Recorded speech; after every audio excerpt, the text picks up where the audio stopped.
Hey friends, it's Anisha here, and welcome back to the Season to Soul podcast. So earlier I would have uploaded a podcast on accountability and how it really helps to improve our relationships. I spoke about how our careers could be enhanced and how our personal and intimate relationships can be enhanced, and also when how our commitments and our friendships are improved when we understand and practice accountability with the people that we're closest with.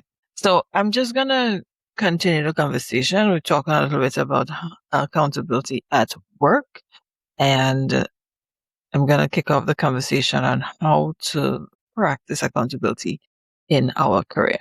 Now, every time the conversation of accountability comes up, I have experience where people would tend to bristle because people think, well, accountability means you're pointing fingers at me, you're trying to say that I'm not doing something that I'm supposed to do. But I want to clarify it really simple. You can actually practice accountability at work every single day. And it comes down to three straightforward habits. So let me share them with you.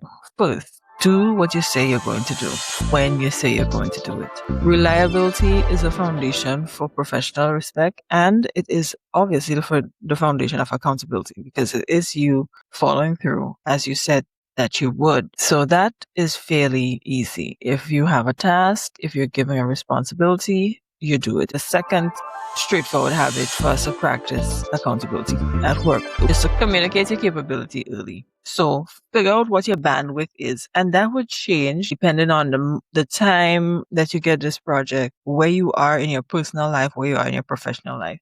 If you recognize that you're falling behind on a project that you've committed to, or if you realize you're overcommitted to it, address it directly before it becomes a crisis. You see, the alternative is, and what normally happen, what I've seen is that people would stay quiet and wait for it to become a crisis or hoping that nobody noticed what's really going on.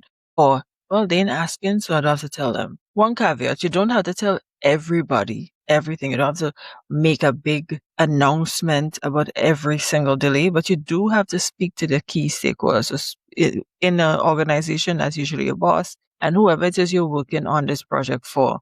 You let them know, well, based on what I'm seeing right now, the project is going to be delayed and we are working towards it. This is a new tentative timeline, a new tentative deadline. But as it is right now, that's where we are.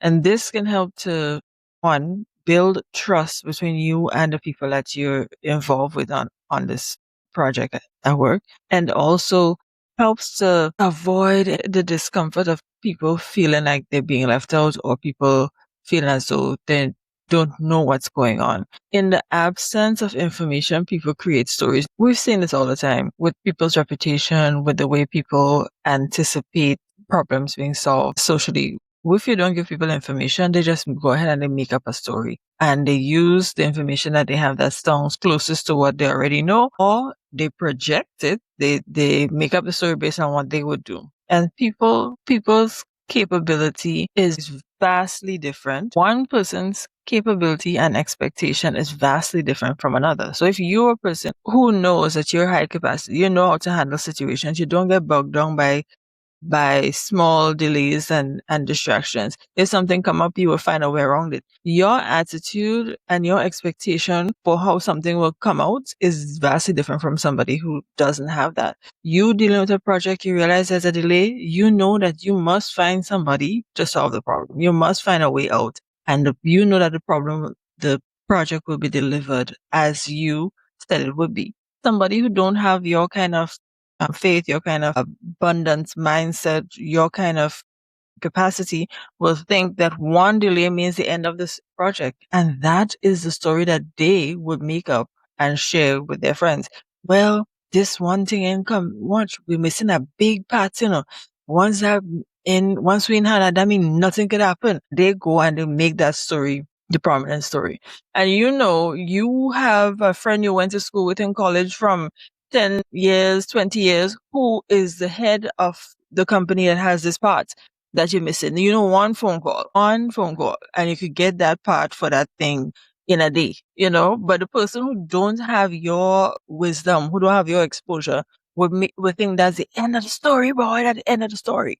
So you had to be able to communicate when something is not going according to plan, communicate it early. And the third thing is to own your part in the problem.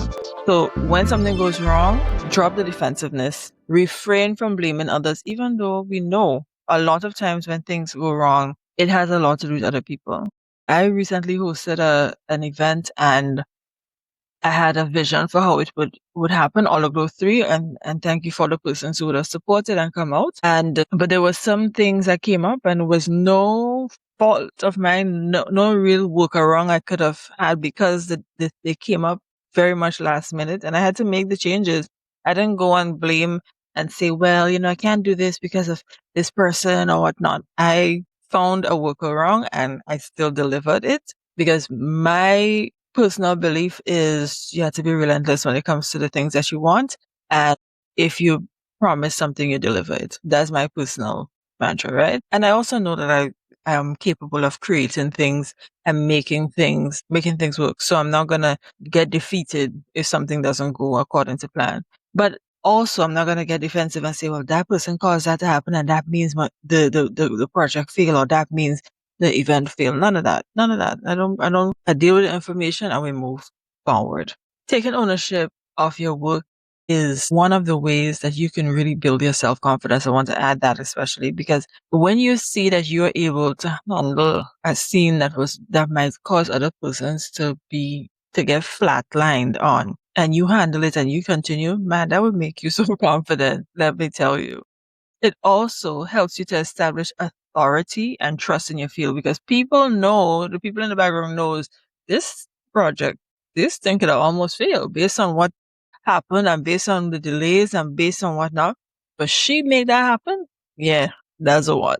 That's the one you want on your project. So you're building authority and trust in your field, whatever field you're in, by following through and owning your piece in the problem and coming up with solutions to move forward.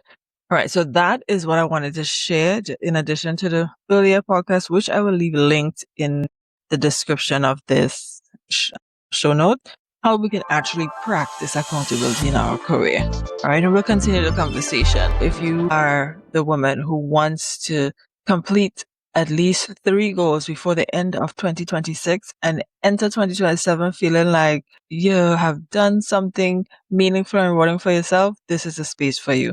It is a supportive group filled with other growth-oriented women. We will be meeting monthly on Zoom to discuss progress, but every week I'll be sending you coaching emails so that you can have additional information as you work on your goals. We start off with you setting goals that are meaningful to yourself. We're going to establish milestones to know that we're on track to achieve these goals. And we're also going to set up some rewards so that you can celebrate your small wins and celebrate your big wins. All right. I am excited about seeing you there. If you need additional information, just use the link in the bio to schedule a 30-minute call with me, or go ahead and register to join the group. All right. So I'll see you guys soon. Take good care. Bye.